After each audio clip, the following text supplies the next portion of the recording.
All right, good morning, everyone. Welcome, and thank you for joining us. Hopefully you've had a great day so far and are looking forward to a good conference this week. I know that I am.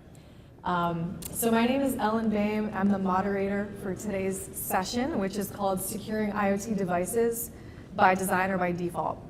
And I have a panel of experts here who have a lot of opinions on this. They're going to share their thoughts with you all today. So I've got some prepared questions, but also if we do have some time at the end and anyone would like to ask a question, we'll see if we've got time. Otherwise, we'll be here afterwards for some informal chats. So thank you for coming. So with that, we'd just like to go ahead and introduce. Firstly, we have Aziz Hossain, who is the founder and chief evangelist at Eris Communications. Welcome, Z. Just want to say a couple seconds about yourself. Thank you, Ellen. Yeah, I'm one of the founders. I've been there a lot longer than I expected, 28 years now at this point.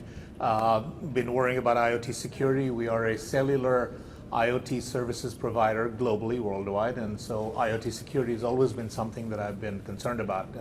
More than 20 years ago is when I first presented on the topic, and so something we need to worry about. Thank you, Z. All right, next we have Josh Heller. So Josh is the product security chair at Digi International. Welcome, Josh. Hi, thanks for coming today. I've been in security for my whole life, really. I've been breaking computers and systems, and I finally am in a place where I feel like I can give back to the community and really help the embedded space to secure devices. Thank you. Next, we have Mark Plant. So Mark is the Director of Business Development at Somos. Hey. Thank you, Ellen. Yeah, though my title is Business Development, I'm actually a lifelong product development executive who's been doing things since the early dial-up days in the 90s. Generalist doing lots of new products and services, and I'm working with Somos that actually is a registry operator for identities and telecom, and working on identity services for IoT devices. Thank you. And last but not least, we have Fred Jentz, who is the CEO of Tartabit. Thanks, Ellen. So my name is Fred. I have been in IoT for a long time. I sort of started with IBM. We called it kind of remote telemetry. It didn't even have the M2M name back in the days. And then it became M2M, and then it became IoT. And I think when we think about security, it's been sort of the long unspoken, less focused on element of IoT. It was really about making it work. And now with the scale, we need to make it safe. Yeah, awesome. Thank you. Thanks for those intros, guys. And so just from my background, again, I work for a company called Keyfactor. We're a cybersecurity software company. We do certificates and certificate management, so basically identity management for IoT devices and enterprise devices. My background has been in smart home and connected lighting, so got a little bit of IoT in my product development background. But anyway, setting the stage for really what we want to talk to you all about today is security and the ever-changing landscape. So as we know, there are more and more connected devices out there in the world. They're ranging across a variety of industries, whether that's automotive or medical or energy, and they're running critical infrastructure. So it has been increasingly more important that we understand how to secure these systems. And that's everything from the devices themselves to the networks in which they operate and the cloud and the back-end systems that store and manage and analyze this data. So some of the things that we're going to talk to you about are what's the current landscape, and we are all members of the IMC Council, and IMC has sponsored this talk today. So we have gotten together as a community to try to come up with guidelines and practical advice for the emerging security standards and certifications and regulations that we are all seeing within our industries. And we want to do this sort of collectively to help people understand and navigate that space. So we're going to talk a little bit about that. So let's just get right into it. So Fred, I'm going to start with you first. So can you just give us your perspective about the general IoT landscape today? Sure. So I think, for many, many years, we've talked about IoT as this emerging place, this emerging style of connecting devices. And we have finally met mainstream. I think we're at the point now where hyperscale deployments are happening. For the sake of argument, I looked in chat and said how many devices are connected globally annually. And it's about 2 billion devices annually connected. So we are in kind of a mega scale IoT deployment time. We're also seeing enterprises that have pretty much gone to the cloud. So we're now getting devices going to networks, going to hyperscale clouds. And all of those pieces need to work together, and IoT's had a complex ecosystem. It maybe is a little bit simpler, but because the security threats are so broad, the number of surfaces and devices are out there are so great, it is truly a time that not only the industry needs to pay attention to security, but we're being watched and regulated and mandated by governments who are protecting consumers and critical infrastructure for the same reasons, that the threat surfaces are so big. So we've grown fast, we've got to scale, and now we've got to be focused on security. Mm-hmm. Yeah, that's a lot of things that we need to be securing, thinking about. So from a sort of network and connectivity perspective, Z, can you give us your thoughts on how are we developing that to be able to support the growth that Fred mentioned? Yeah, I think that's an extremely good question. Thank you. Fred's comment about the growth is incredibly important. There are many approaches to connectivity for IoT. My company, although it's focused on cellular IoT, using the cellular system globally, it's pretty clear that that's actually not the largest. Short-range technologies such as Wi-Fi and Bluetooth are considered part of the IoT ecosystem for connectivity, and that's the major area, if you will. The 2 billion per year is an incredibly rapid growth. The estimates are upwards of 12 to 14 billion devices out there today.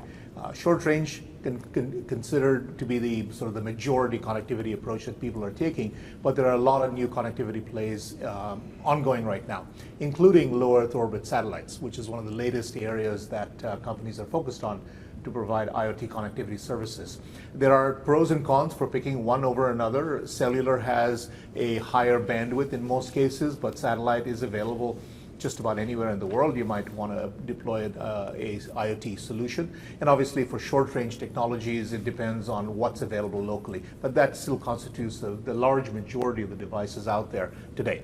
And it continues to grow rapidly. If you look at the analyst assumptions, the 2.5 billion cellular today will get to be about 6 or 7 billion within the next 5 or 10 years. Same thing with the industry as a whole. 12 to 14 billion available today is estimated to be in the 25 to 30 billion devices by the end of this decade. That's a phenomenal growth in a large number of areas, and connectivity plays an essential role if you're trying to do remote data access or remote control of a device out in the field. Mm-hmm. Awesome. Thank you. Okay, so an additional perspective from you, Mark. Now that we've kind of talked about the devices and the volume of them and how they're connecting and some of those methods, can you just bring us into the security conversation? So where do you see the state of security today, that landscape, and where do we start this conversation? Yeah, so the security landscape for IoT devices is relatively immature. These devices have long been overlooked as dumb, isolated appliances. Some corners of the industry, there's a joke that the S in IoT stands for security, so there really is no attention spent on it right now. But what's happened particularly recently is with the explosion of IoT device use, and if you think about even personally how many devices you have in your house, I probably have 40 or 50 in my house that are going today, and the implementation of AI to give companies increased intelligence to automate all the things that they're doing. All of these dumb air-gapped devices are now suddenly online, and they represent, as Fred said, millions to billions of attack surfaces. And now if you take a look at all those attack surfaces, you have to realize that they are all running on software and firmware that is heavily reliant on open source software components. 97% of all these devices have open source software components, and those are riddled with vulnerabilities. Local company NetRise they do software bill of materials analysis and vulnerability analysis for IoT devices. They did an analysis of 100 random devices, and in those 100 devices, they found a little over 2,100 vulnerabilities that were currently being exploited out in the wild. And of those 2,100 vulnerabilities, about 700 of them were network facing. So in 100 devices, you've got an average of 7 network facing vulnerabilities that are currently being exploited out in the wild. So those are all potential attack vectors that these companies face. And they're being exploited, and it's not just criminals going for a couple $100,000, a couple million of ransomware. You've got state actors, Chinese government. Just look up the words Chinese and typhoon, and you will get a litany of different campaigns that they have undergone to penetrate and pre-compromise utilities, critical infrastructure around the world to give themselves digital leverage. And we're not even quite sure what they're going to do with it yet, but there is massive attacks underway. There was one this morning in the news that the largest water utility in the U.S. was compromised. Every time you open the news, something else is going on. So what are companies doing to try to secure devices in light of that? They're implementing some general techniques that have worked in the IT space. They're putting things on subnets. They're using encryption. They're tightening authentication. But really getting to the intrinsic security of the IoT devices themselves is something that's coming slowly. Many companies have device inventory and management systems for their computers and their servers, and all those devices are well inventoried, and they've got a good sense for software and firmware versions running in the vulnerabilities. But if you look at all their schematics and all of their dashboards, the IoT devices tend to be a little bit murky. And that's because the IoT industry is by its nature somewhat fragmented. You've got little appliance modules that are snapped into low-cost little appliance devices, and there really is not a good sense for what is going on in the firmware in those devices, which is where the vulnerabilities happen. You've got some companies like Digi is doing a better job about learning to share that. They have their own dashboards available to share that to companies.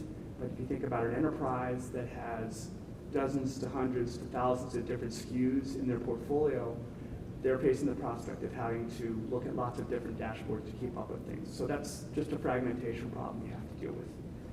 Also, another problem with the fragmentation is that if you've got someone like a Telit or a Sierra Wireless that discovers a vulnerability in one of their chips, and they need to tell all of the end users of their chips about that vulnerability and mitigation steps, the communication path from the manufacturer out to the end user is again fragmented. There is no good clearinghouse for that. So all of this says that it's very difficult to share the information. You've got regulators that are trying to enable laws that will force the hand a little bit, forcing SBOM documentation sharing, forcing vulnerability notifications and mitigation. But it's an area that is still behind all of the activities on the criminal side. One last data point, the 2024 Quantum Research Project identified that 54% of enterprises had suffered an IoT attack in the previous year. So it's silent, but it is growing extremely rapidly, and we may not have seen the big I mean, if you think about things like United Healthcare this spring, there are huge events that hit the news, but apparently they aren't hitting fast enough that the industry collectively is moving as fast as it should. Yeah. Well, lots of great information there, and I completely agree. I mean, IoT, we're trying to take advantage of connectivity and be able to drive insights and be more efficient, but we have to be thinking about security at the forefront and not as an after fact. So let's go a little bit more into the challenges. So Josh, I know you have a lot of expertise in security given your background. So what are some additional challenges that you're seeing your customers or partners face around this space? Yeah, I think it's a very complex ecosystem, and it's continually evolved. The attackers are definitely beating us. I've done countless amounts of research on the dark web to really see what the landscape is. I mean, they've got a whole financial ecosystem where you can purchase remote access Trojans, API call to platforms like Telegram, and then actually continuously sell data breach systems, personally identified information, machine level information. I mean, I've even seen, sharing Bluetooth SIG IDs, even though it's public information. Like they're coming after embedded systems, cellular routers, gateways. I mean, any attack surfaces, any services that by default are left open. Another big thing is, like, we're talking about secure by default, and it's very difficult. Quite frankly, critical infrastructure still runs legacy systems in so many capacities that they can't even use modern protocols that allow for modern encryption, secure by design. it's a much more complex monster. It is more of a community-driven thing. If the entire landscape and ecosystem does not choose to be secure as a whole, that holistic approach fails because every layer of the onion starts to unravel.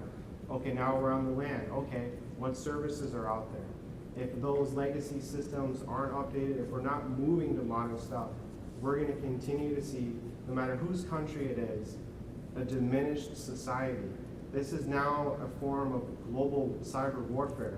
This isn't, just your, back in the day when you're, seeing malicious software on computers and making more of a joke out of it. This has become a way to diminish countries, society.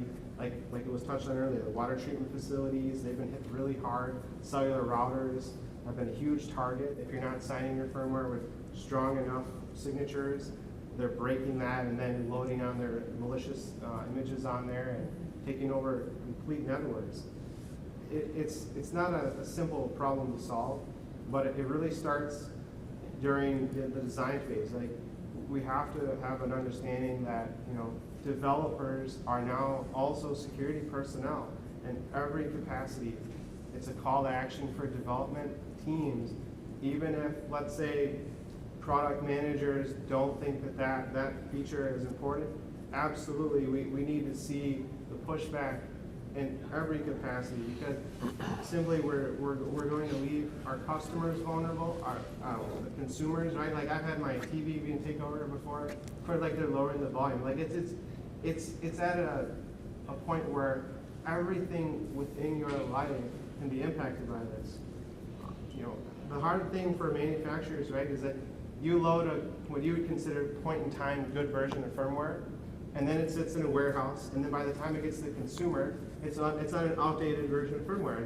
It's got tons of vulnerabilities, right? And so if we're not deploying solutions that actually can monitor it, this just becomes another shadow device, right? So, like, for example, the company I work for, they sell all kinds of remote management utilities, whether it's on-premise, whether it's our cloud service digital remote manager.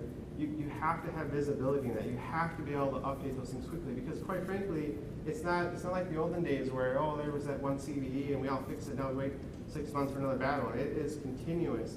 There's botnets on the internet that as soon as NIST is releasing CVEs from the vulnerability database, they're scraping that. I mean, it's at a level of sophistication that we've never seen before. And so we have to look at, in the development pipelines, developing things like continuous integration, continuous deployment. If you can't quickly patch, you're already in a disadvantage. So that's why I think I really stress on, like, the development teams, cloud operations. These are huge proponents of success for this type of thing, because we don't have a secure by default, secure by design system that is impenetrable. It does not exist anywhere on this earth. And so we have to think about, how do we recover? We have to build resilient systems. We have to build a resilient ecosystem, a life cycle. That without that, you'll never really be able to survive on those markets. I mean, and then the other complexity that I'm seeing really is the compliance and regulation is, in some cases, right? Like you talked about SBOM earlier. That was probably the first time where the regulators were a little bit ahead of the technology space, where, like, we were trying to figure out and scramble, like, how are we going to build things to, like, generate software bill of materials in the correct formats? How are we going to make sure that it's working with the tools, right? So you have a couple of different implementations there. You have it's built into your software stack, hooks up to repositories, or you have a binary assessment where it's trying to decompile a binary image and then give you your software bill of materials. These aren't things that are like 100% perfect science. And again, that's only third-party components, right? If you're not doing static analysis on your source code, you're missing those proprietary vulnerabilities that can become zero-day exploits. So it really is a responsibility for development, for engineering. And what I'm seeing a lot of the industry is this decoupled architecture where you have product security teams that may not necessarily be part of that pipeline. That's why I think it's extremely important that the security people are trained in the most ways to be able to start there, start at the source, start at the design, doing some threat modeling, understanding where are these devices going to end up, and how are they going to go through some of these types of attacks, and how are they going to be able to handle that? And it's a complex thing. Embedded things, they don't have a lot of disk space, right? This isn't a simple thing, right? That's why I think the edge to device, edge computing, that becomes really important to like help those devices. I mean, we all want to talk about machine learning and AI, but in the embedded space, it's a very difficult thing, right? So we have to like maybe come up with like very specific rule sets that are, like think of it like the Open Web Application Security Project had the same thing for embedded, right? What are the top things that we really need to be able to secure in embedded devices in those environments? Yeah, all good tips, I have Josh. some Thank you. So, yeah, if I addition may, to that. hopefully, are people sufficiently scared? I think we were trying to set the stage here and say all these things are happening. I really do. You started to bring us into the solution phase, so I do want to talk a little bit about that. If anyone has one other thing to add, and then let's talk about what are we going to do with this, right? I'll just add a quick comment that I think that one difference between IoT security and some of the other issues that you might hear about in the industry regards ransomware and corporate security and individual ransomware is the issue of scale. When you have millions of devices out there, a single flaw, a single vulnerability is replicated on a large number of devices. And in general, the attackers are out there taking advantage of that and using it in ways that you might not normally expect. I'd like to use use cases. Some of you may be aware of this, 8 years ago, a large number of video cameras were hacked and taken over and then used to implement a DOS attack against Netflix and Yahoo and other companies. And this was video cameras that literally had the same identical code in there and the same vulnerability flaw, which is that they left in the admin username and password open. Built into the firmware, couldn't be changed. 500,000 devices were taken over and used to attack. That's the kind of scale issues that Fred and I are mostly concerned about, is when you don't just have a few hundred corporate computers that are taken over, you have literally thousands, hundreds of thousands, potentially millions of devices. And once you get to the 30 billion devices, which we are going to get there, that issue of vulnerability detection and monitoring and all that kind of stuff just becomes incredibly more important. Security by design is essential. Security by default, making sure it's implemented to begin with. And there's a new phrase, security by demand. I don't know if you've heard of that. CISA, the Cybersecurity Infrastructure Agency, has created this new phrase because the users, you all out there who are implementing this IoT solutions, need to demand that the manufacturers and the people who are transporting that IoT data are implementing security correctly. And there's a new phrase that I love the term. Thanks, Steve. Well, Z, it's kind of funny. You said, all those cameras. But when we talk about billions of devices in the IoT space, this isn't like, Windows versions and laptops. The heterogeneous, fragmented models that we have in all these different types of SKUs, there is no standard. So, we think about like Patch Tuesdays and Exploit Wednesdays. We're talking about pretty substantial deployed homogeneous systems. In the IoT space, they're so different. And we're here at the embedded world environment. I think it really is incumbent a lot on you guys building blocks and embedded elements that have an SBOM and get built into bigger things. The commonality kind of comes back to the embedded world. You might turn a micro processor on card and communications on chip and card design. It might go into a medical device, or it might go into a slot machine, it might go into a refrigerator, right? You don't know where it's going to go, but making sure that your component is safe and communicated is a start to start managing this too. Yeah, great point. Okay, so let's shift a little bit more. I heard many of you mention standards, guidelines. So let's kind of throw some of those out there on the table. So Mark, I want to start with you, please. So what are some of the key standards that IoT companies are aware of? And I know there's different by vertical. So what do you think is of most importance here? Yeah, when you think about IoT standards and regulations, there are a host of them around the world. You'll hear about dozens of different sources of truth, and it can be a little bit dizzying. But there are essentially a few big buckets, and if you think about those, the word Harmonization is used very often around the world, so everyone realizes that we're all generally chasing the same types of problems: authentication, SBOM visibility. So you'll see different flavors of things around the world, but I guess I would put it in sort of 5 major buckets of types of guidelines. First of all, there are what are called the consumer guidelines, which are really device-level guidelines. There's one in the US that was provided by NIST, the National Institute for Standards and Technology. You get lots of alphabet soup here. That one is IR 8425. That really speaks to the security standard for individual IoT devices. Presumably that is meant to protect consumer IoT devices because of the botnet phenomenon. You think about, what happens if they steal my Ring doorbell? Big deal, they can see the mailman. No, you take 2 million of those and you launch a botnet attack on the water utility down the street. So that's why that's important.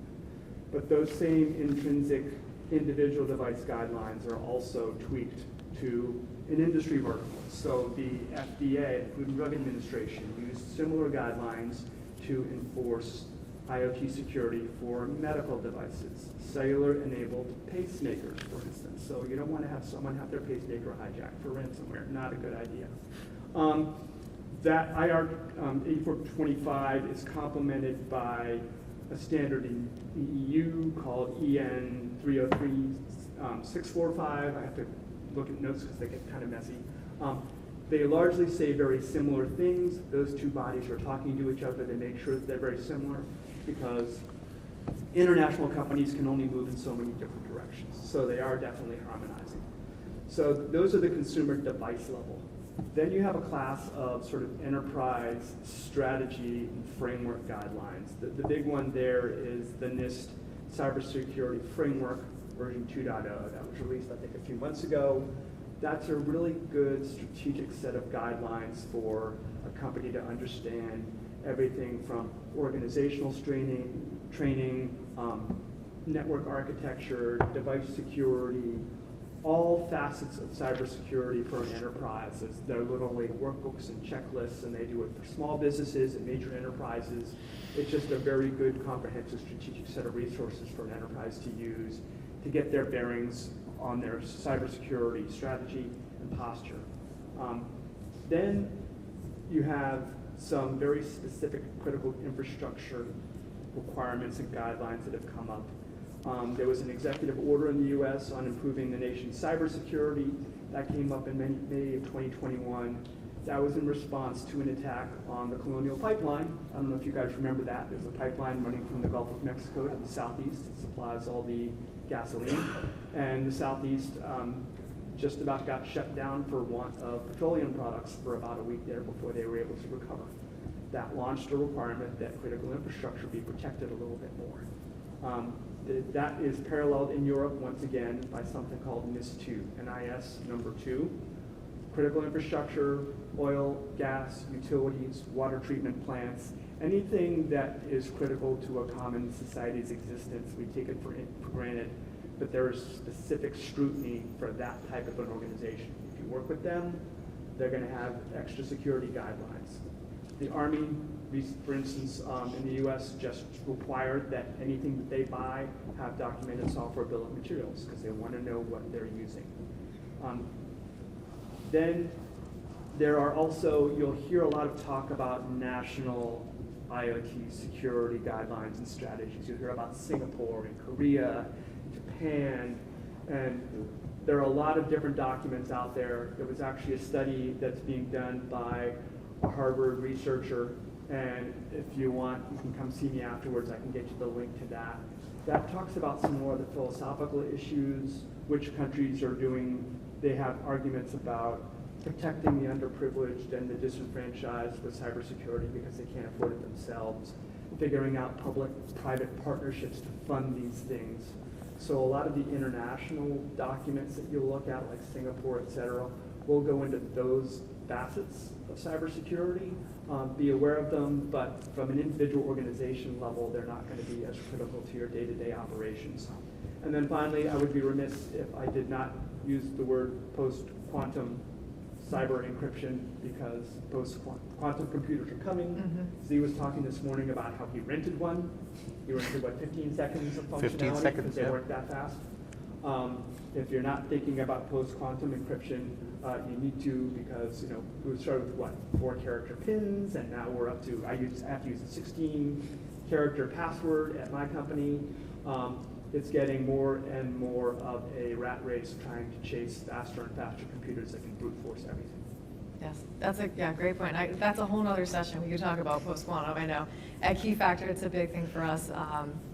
Testing out the algorithms that NIST has released and incorporating that into our certificates so that we can issue identities that are post-quantum ready, resilient. Because it's, we've even talked about this, steal the data now to decrypt it later, like that, all of these things, if you can think about it, it's gonna happen, so it's a great point.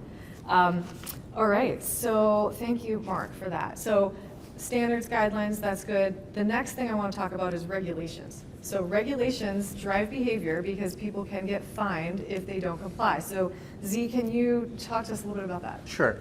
Mark has already started the ball rolling here with the information that's being used by national regulators, if you will, who are basically providing these new rules. And the rules have teeth. They have financial teeth. If you don't meet them, then you're going to get fined, and in some cases, significant amount of money to make sure that you've implemented security upfront.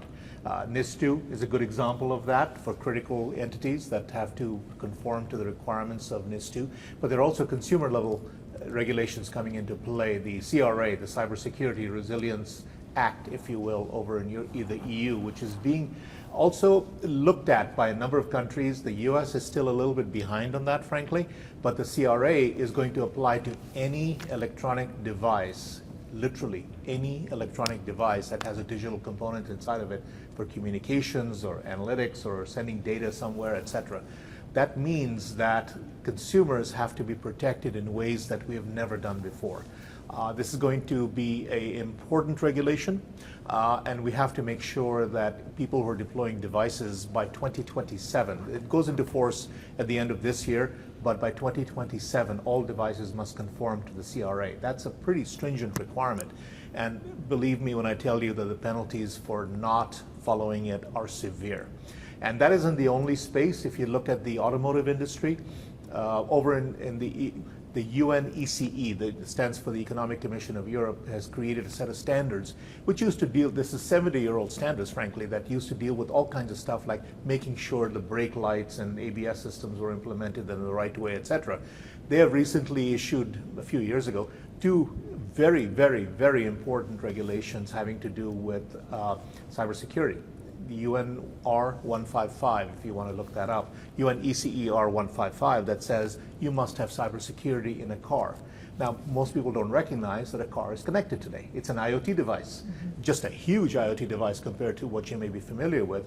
But if you don't conform to UN ECE, the requirements are you may not sell the vehicle. That's a pretty darn stringent financial burden on a company that hasn't met those regulations. And here's the important point. I think Mark alluded to this as well, which is that independent of the cybersecurity implementation you have in the connected car following R155, there's also an R156 that says if you discover a problem later on, you have to be able to update it over the air. It's an OTA set of requirements, 156, that has gone into effect as well. As of June of this year, all automotive OEMs are required to conform to this. It's a big deal. And most people don't hear about it, but I can tell you that security is becoming, cybersecurity in general is becoming an increasingly important thing you must take into account when you're developing products, whether it's something as large as a car or something as small as a device that is transmitting even a pulse to your phone, right? Using a local NFC connection or a Bluetooth connection. It's important that you understand cybersecurity and using security by design techniques, get it right up front. And security by default, meaning you enable it. You don't end up with a problem that comes back and haunts you later on, because even though you had implemented security by design, you didn't implement it as a matter of default when it goes out there. There's a California regulation, which some of you may be aware of, called SB, oh God, I'll get the number wrong again. There's so many of them. 327. Thank you very much. That appreciate that. Somebody else is aware of this. That basically went into law 4 years ago that you had to make sure certain requirements were taken care of inside your electronic devices when you ship them, not later on, not after the fact. They had to be enabled up front. And that's an important point. So security by default is as important as anything else. That's the point I want to make here. Security by design, as was mentioned by Josh, but security by default. Enable it. Make sure it's active, it's running, it's operational, so you don't get caught flat-footed when somebody tries to attack your device. Thank you, Steve. Great. Okay, so Josh, I want to come back to you here. I think, so I heard you mention several things. Maybe if you could describe some of the best practices you've seen your company implement. I heard you say, having product security as maybe, I don't know if it's an overarching policy, and then also you mentioned CI/CD and firmware signing and SBOM. So let's do a little bit more kind of picking those pieces apart and helping the audience understand what to do. Sounds good, Alan. I can take it from here. So Digi's been a leading provider in secure devices for decades, almost as long as I've been alive. They've been secure devices. So much so that they created a framework called Digi Trust Fence. Everything from secure boots, device authentication, protected ports, encryption, ongoing monitoring and support. This has been something as a mantra for our products. And that's why it's very easy for me to be proud to work there. Is that we care so much. We touched on the NIST 2s, and there's other ones, IEC 62443 for industrial control system. Mm-hmm. But the point is that Digi took it to a place where it's like we need to have our own for our devices. And so I think that's been a really great thing. And as the industry and the threat landscape expands, so will our framework.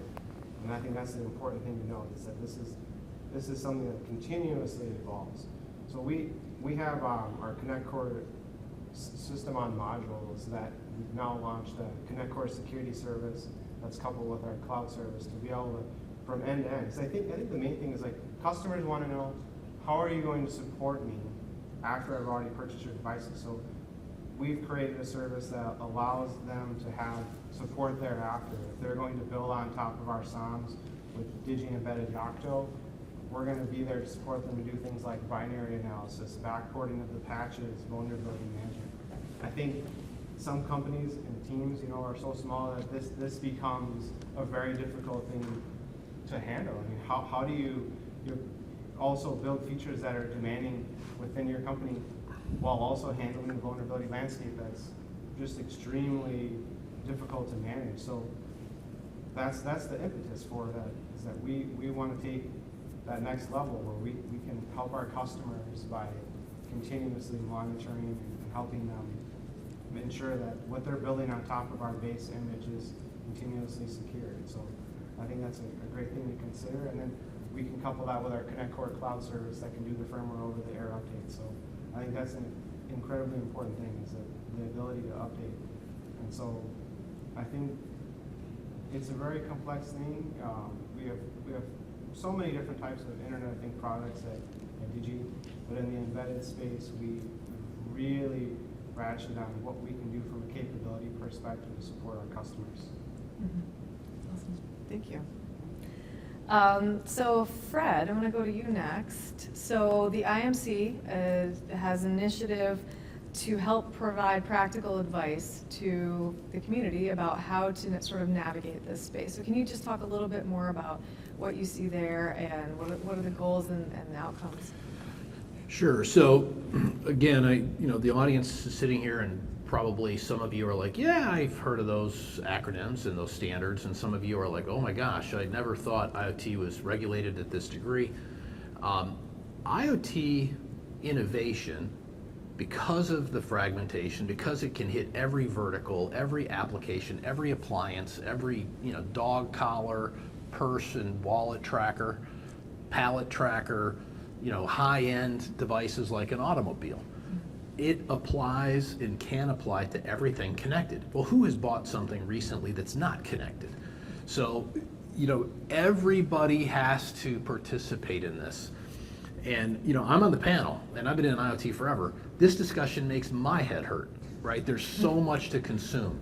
So if you're coming into this, for the first or second time, or you have a team of people, maybe your whole company size is 20 or 30 people, you need to have a Sherpa. You need someone that has been there, done that, someone who spends an enormous amount of time looking at these things, and not only from their own company point of view, but then they want to push it out to kind of a knowledge base for the industry.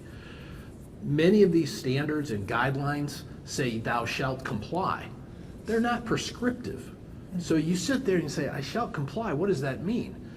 So what IMC has done, and we're in process. This is a work in process because we know it's a tremendous need. You've got the device layer, you've got the network layer, you've got the cloud and application layer. Together they all have to be secure for a solution to be secure. We're putting together teams that allow some best practices and some thoughts, collection of the standards to be created, to be pushed out to the community. And we're still working on some of the best ways to do that. We're working with a couple of large organizations that do certification, and many of these standards can be certified against, but again, how do you engage with those companies? How do you deal with that? They might look at the device, but you also have to work with the network and the cloud because you're doing the end-to-end solution. So IMC is trying to become that knowledge base of practical implementation to meet in good faith and hopefully to be certified in many of these standards so that when you're shipping a product or a subcomponent, because it's not just the product, you know, this SBOM goes up. If you do the system on chip and you've got firmware in there and you sell it to the next guy and they sell it to the next guy and it ends up at a consumer, you're responsible for the SBOM at the subcomponent too. It just flows up and down. So IMC, think of us as, you know, a bunch of industry experts who are, you know, emphatically worried about this space and want to inform and educate, and we're seeking a vehicle in which to do that the best way we can. I mean, my advice to anybody would be if any of this conversation has hurt your head a little bit, talk to this guy here, raise your hand, Keith. He's the IMC executive here, but that's why we're here and that's why we're doing this. Yeah, thank you, Fred. Yeah, and a good call out. If there's anyone in the room or listening that wants to be part of this initiative, that has opinions about how to do this the right way, we'd love to have you. I know over the summer we've had a couple open forums where we've, again, talked at those 3 different layers of the IoT stack. So everyone has something to sort of contribute when we're coming at this from a community perspective, so thank you. Okay, so we're getting close to the end here. So just again, want to call if there's any questions in the room, please raise your hand. We'll get over to you. Yes, because I would like to get audience questions before we wrap it up. So, yes, sir. So I have a few questions. Primarily, I think I'll just start with the SBOM. I hadn't heard of that term before. It makes a lot of sense. It's very obvious why it was done. The question is, how far does it go? In that, pretty much every sensor and chip out there has, you know, some embedded 8051 core, some little 4-bit micro. They're all running some software firmware. I don't have access to that. I don't know. Am I responsible for, you know, some little accelerometers, internal DSP code? Yes, so if you could repeat the question, Yeah, Zee. the Thank question. you. Great question. Great question. The question is SBOMs and how far can you go or do you go, et cetera, et cetera. The answer is as far as you need to, and we're still in the very early days of defining all of this stuff. If you go look at the CISA website, there is a team of people working on, in fact, I'm on a weekly call talking about SBOMs and implementations and how we're going to go forward here. The software bill of materials term also applies to hardware. It also applies to systems. It also applies to complete products. So it all depends on where you are in that, so A, number one, the supply chain, and B, the security supply chain, if you will. Still in the very early days, if you look at regulations like the CRA, the Cybersecurity Resilience Act over in Europe, they're going to require monitoring and reporting of issues, vulnerabilities, and the mechanism they have tentatively decided on is SBOM. Now, there are organizations that are creating the SBOM formats. There are two organizations that have come to the forefront, Cyclone DX and no, I forgot the other one as well. SBDX. Thank you very much. Josh is my expert here on remembering everything. I must have paid him, I hope. But the point is that there are entities out there who are working on the formats and what's going to be required and the hierarchy, which is exactly your point, which is components have to have SBOM. Again, how far back do you go? The answer is, where's your supply chain? Where is it coming from? And therefore, do you need to know? There are two entities. The Army in the United States has declared that you must have an SBOM if you're going to sell products into the Army, and the FDA, which was actually an early proponent of SBOMs in the medical community. They've been worrying about this for the past 2 to 4 years. And today, a medical device manufacturer called an MDM for short cannot provide product on the market unless they get FDA approval, and the FDA approval is contingent on you having an SBOM for the things that you have inside of it, whether it's the display, whether it's a component that can be, generally speaking, where's your supply chain and can it be hacked, attacked, etc. So I would strongly recommend two things. One is go to the CISA website. They have a section on SBOMs, number one. Number two, please attend tomorrow morning's keynote. I'm going to put in a plug for Kate Stewart, who is one of the experts. She's going to be talking about I forget what her topic title is tomorrow, but she's one of the SBOM experts, and actually I've been working with her off and on a framework document for what an SBOM needs to have inside of it. Early stages, start looking into it, be ready. My company is doing that. We are not being required by any of our customers to provide SBOMs, but we know we will. The automotive industry is also going to be using that, and if you look at the complexity of an IoT connected car, you're looking at hundreds of suppliers. Right? And so the concept of making sure your supply chain is known, let alone controlled, is a big deal. Also, to the extent that you've got third-party components, if you've got a copy of the firmware binary, there are companies like NetRise here in Austin that can do a deconstruction for you, and they'll give you the SBOM file, and then their platform, give them the binary, they deconstruct it, they make the SBOM available, and then they also do lifecycle vulnerability scanning and notifications. They've got a global network of like 140 vulnerability databases, and they let you know every 8 hours if something's up with one of your library components, and then you can map that back. Yeah, awesome. Great info, guys. Thank you. Another question over here. Yes. Yeah, so I'm working on a new development project.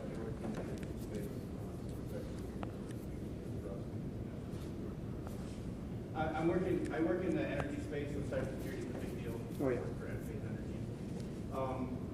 So we're doing everything you're saying for the software side, SBOM, daily scans, daily, Polaris, Clarity. We're doing code signing, birth certificates, operational certificates, FTLS.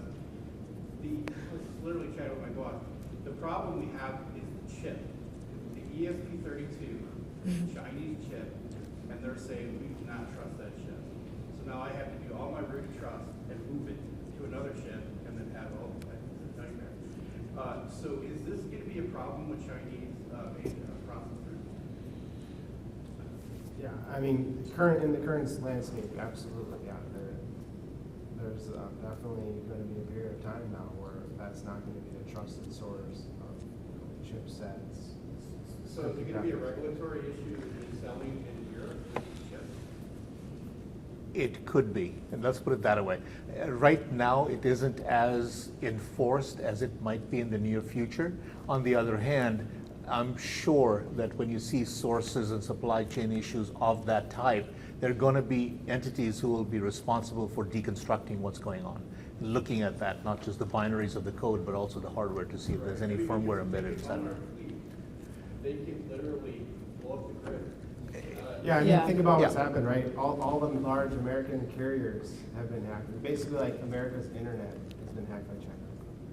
Yeah, and I think from my perspective too, I'll add, root of trust is so critical. Like you need to understand what is the origin and prove authenticity of the device at the chip level.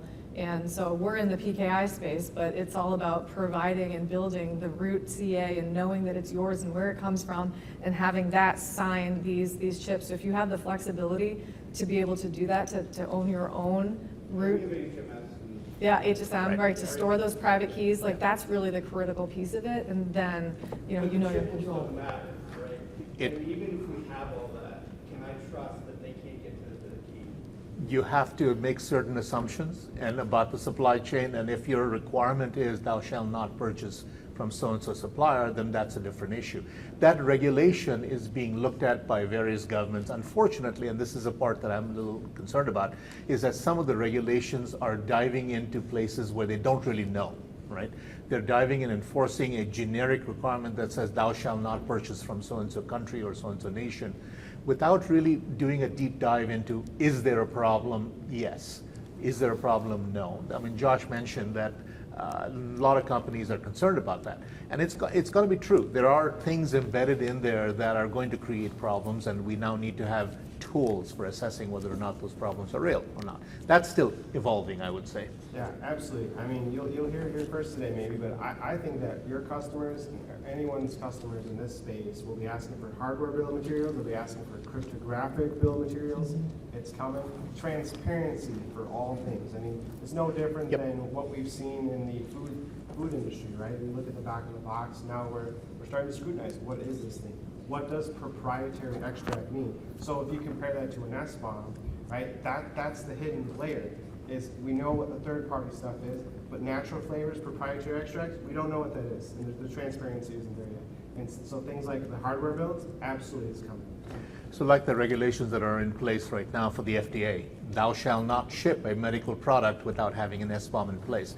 Now, the problem, frankly, is that the FDA doesn't know how to evaluate whether your SBOM is sufficient, right? You need to figure all of that stuff, and that's where the evolution is going to take place.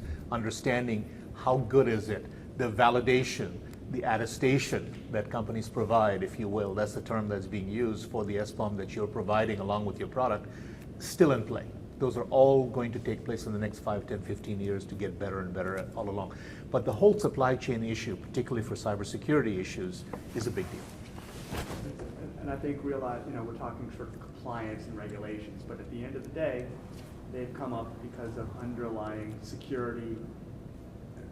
Liability is such a legal term, but at the end of the day, when something breaks, something really bad happens, everyone's going to want to figure out who caused it to help make them whole. So you just have to keep that in mind at the end of the day, and the regulations are there to frame your job, but you have to feel comfortable doing what you're doing technically.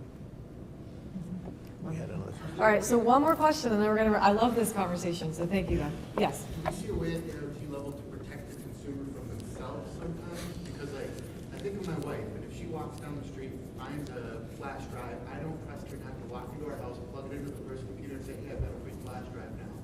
Or arguing with her to say, hey, I need a switch with a VLAN so I can put my IoT devices in my home lab off of my, wide area network accessible things that are going on. We talk about the sophistication level of all these people that are attacking.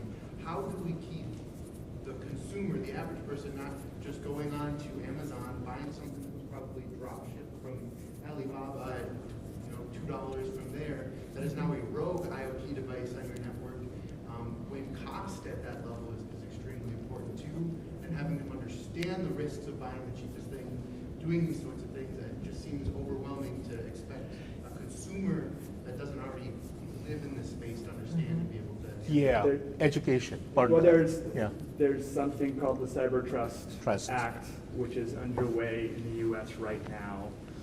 It's a multi-pronged effort launched by the FCC. I think Homeland Security got on board because people wondered what the FCC could actually enforce. But it really speaks to setting a set of minimal security standards, again, the NIST standards I talked about, against devices, then putting a label on all devices that have met those, sort of like Like a UL label. Yeah, UL label or an Energy Star label that says that these are secure IoT devices, and then complementing that with some combination of online, and I see your wife, I see my wife, resources that tell you, your router or your TV set, this, that, needs to be patched because there is a vulnerability, please do so today. Will Joe Sixpack do that? I don't know. But that framework is underway, so if you look up the CyberTrack, the Consumer Cyber Security Labeling Act, That is literally going through the process of implementation right now. They're choosing the administrators that will run all the certification systems and pulling all that together. One other comment I might add to that is that we cannot expect perfection. Something will slip through, and that's going to happen. It's a fact of life, and we have to deal with that. So it isn't just a matter of security by design or making sure it's default, but you got to monitor and detect. And that's where we're focused on in my company, because connectivity plays a major role in getting that data from where you're being attacked to where that data needs to be transported to. So the connectivity and network aspect of it is something we're very heavily focused on, particularly for our IoT devices. And so we're working on products. We have not made formal announcements yet, but we've been doing this for about 10 years for our own metadata, and now we're doing it on customers' behalf to understand that if you do have a compromised device, how do you detect that it got compromised? How do you monitor it?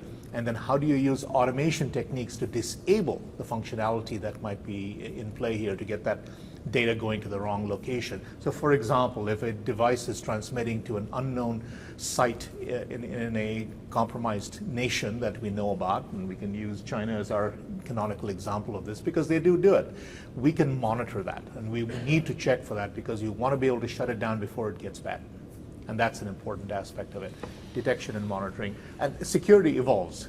It's wonderful to have certification to standards because standards don't tend to change dramatically within a matter of weeks to months, but the attackers learn on the fly. They learn about new ways to attack, and then it gets replicated almost instantaneously, frankly. And Josh can probably attest to watching it happen on the dark web. Things get distributed very quickly. What used to be many days or weeks before information went around there, nowadays it's a snap of the finger, and lo and behold, the attackers are aware of what's going on. And you got to take that into account. Nothing's perfect, but you got to monitor, and that's important. I just wanted to add on, I was thinking about this from a consumer perspective, with this whole tapping our carriers from China, right? And that concern that we're deeply embedded in products that were made in China. And I was kind of joking with myself. I'm like, okay, I really want to move away from made in China. And so I'm just sitting in an empty lot because my entire house, all of my consumable goods are made in China. Like, it's going to take decades to undo the reliance that we have on countries that may become embargoed where we live today. Yeah, and we got to, let's not take China as our main antagonist over here. Frankly, data is being monitored by the US government, by the Australian government, by the UK government, by Iran, by Germany. Every nation has a team of people looking to see what's going on. Different purposes, different reasons perhaps, but it's a fact of life, and we need to understand that. Yeah. We could talk forever. Thank you, guys. Any last final thoughts? Maybe just 15 seconds or so, if anyone else would like to add, and I want to wrap it up. It's been a great discussion. Sure. I guess the only thing to leave you with, and you probably know this, but this is not a destination job, it's a journey job. It will never end. When we launched this initiative within IMC, Keith didn't know it, but he's now going to have a division of IMC that will be forever dedicated to security because it's not going to end. Just as we have wives, we have people that use, we have networks that are going to be monitored. It's going to evolve. Standards, regulations, and implementations are going to require constant attention. Thank you, Fred. Mark? Yeah, if you haven't done so, I think just familiarize yourself. I would say, given I did all the regulations, starting with NIS2, that global framework, that's a good general place to start to think about all the to-dos that you're going to have to comply with as a manufacturer when you think about your customers. And then if you want to understand specifically what the expectations are around the devices you're building, either the FDA or IR 8425 is going to be a good place to start. That'll give you a checklist of things to think about. And then I think the one thing that is critical that came up in CRA is the notion of life cycle. You're not just going to ship it and forget it. You are going to be asked to support it with monitoring and patches for some determined period of time. They're saying 5 years. Think about a 5-year life cycle for the stuff that we're shipping today. Some of it easy, some of it not so easy. Thank you, Mark. Josh? All right, if anybody enjoyed my semantics today, I'll be at the Digi booth all week. If you want to talk about Connect Core Security Service, let's go. Thank you. Thanks. transparency. Yeah, I think the word transparency was used. It's going to get to the point where we need to be incredibly transparent about what's happening, and we need to learn the fact that security is an evolving stage. As Fred mentioned, it's not a once and done. You have to make sure that you're ahead of the game as best as you can. And the attackers aren't dumb, they're smart, and we need to be careful about the fact that this is going to be an ongoing problem. I don't want to pick on wives, sorry, Ellen, but the fact is it could happen to anybody. I mean, I've been this close to being hit by ransomware myself, and I've been worrying about security for a long, long time. Literally that close, before I almost clicked on something and went, no, this doesn't feel right. You just got to become more aware, and you got to teach the people in your family to become more aware. It's kind of interesting. Many companies have corporate security standards. We have a corporate security standard that everyone must follow. I want to point out that the attack surface is not just the 600 employees we have, it's over 2,000 or 3,000. It is our families, because you take your laptop home and you're now on your local network at home with your family using computers and laptops. And if they've been compromised, you're going to get compromised, you're going to bring it back to work. So it's a bigger vector than you would expect. Bigger attack surface than you would expect. Yes, so I don't have a wife, but I do have children, so teenagers. Who knows what they could do with the devices they're bringing. So to wrap it up from my side, it's like the pieces of advice I would give is about sign your firmware, use strong code signing certificates, best practices around, who is having access to that. And then when you push OTA, to be able to have the device validate the authenticity and the origin of that code. So like little simple best practices like that. And then unique device identities. We do it with X509 certificates, but to have that be the way to authenticate and to prove that you can trust the device or an endpoint. So that's my two little bits of advice. I just want to say again, thanks, guys. This has been a great conversation. Every time I talk to you, I learn something new. I love how we're having a community of people talking about best practices. Thank you for the audience and the engagement, and look forward to future conversations. Thank you. Thank you, everybody.